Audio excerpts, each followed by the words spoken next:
Bonjour, je suis Françoise Couic, pharmacien spécialisée dans les huiles essentielles. J'ai d'ailleurs écrit un livre sur le sujet et je voulais vous parler aujourd'hui de comment bien choisir ces huiles essentielles. Le premier point à regarder, c'est tout d'abord que sur l'emballage, vous avez bien marqué huile essentielle, 100% pure et naturelle. Ensuite, vous avez des logos comme le logo biologique. Effectivement, les huiles essentielles biologiques n'ont pas la même qualité que d'autres.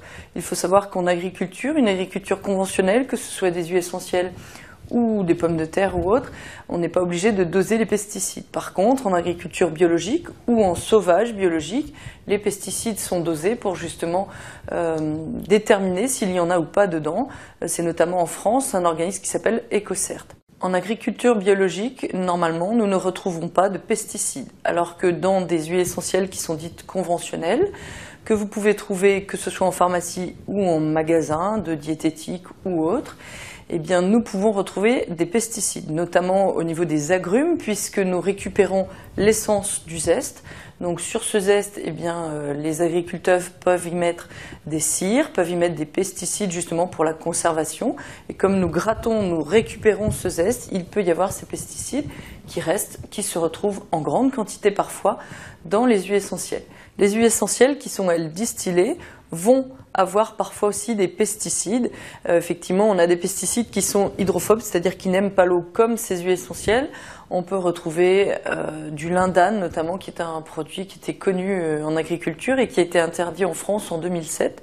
Cela dit, toutes les aiguilles de pin concentrent le lindane et lorsqu'on va les distiller, eh bien, on va retrouver cette molécule dans les huiles essentielles. Donc ça, c'est le premier point auquel il faut faire attention. Le deuxième point à noter pour la qualité des huiles essentielles, ce sera sur le packaging, de bien vérifier qu'il y ait un numéro de lot, qu'il y ait la mention huile essentielle complète, puisque on peut retrouver des huiles essentielles qui sont déterpénées, c'est-à-dire qu'on enlève des molécules à l'intérieur qui peuvent être dangereuses ou autres.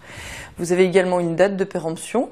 Alors, sachez tout de suite que les huiles essentielles qui sont distillées, eh bien, c'est comme une liqueur, à part quand elles deviennent résideuses, se conservent longtemps. Donc vous pouvez à la maison les conserver plus longtemps au-delà de la date de péremption. Par contre, les huiles essentielles issues des zestes, donc qui portent le nom d'un agrume, vont se conserver le temps de la date de péremption. C'est très important. Passons au troisième point qui vous permet de bien choisir vos huiles essentielles.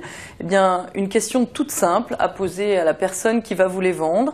Si elle vous pose une question, demandez-lui par exemple de l'huile essentielle d'eucalyptus. Si la personne vous ramène un flacon sans vous demander rien du tout, eh bien cette personne n'y connaît rien puisqu'il existe plus de 500 espèces d'eucalyptus au monde. Donc elle doit vous demander quel est l'eucalyptus que vous voulez. Vous avez des eucalyptus comme ceux-là qui sont par exemple respiratoires, qui vont s'utiliser chez l'enfant ou chez l'adulte.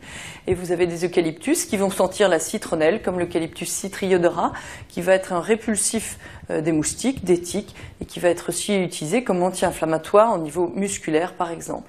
Donc ce troisième point est très important pour choisir la qualité, pour justement avoir aussi une personne de compétence en face de vous. Alors le quatrième point pour bien choisir vos huiles essentielles, nous allons regarder l'organe qui produit cette huile essentielle. Je vais prendre l'exemple des agrumes.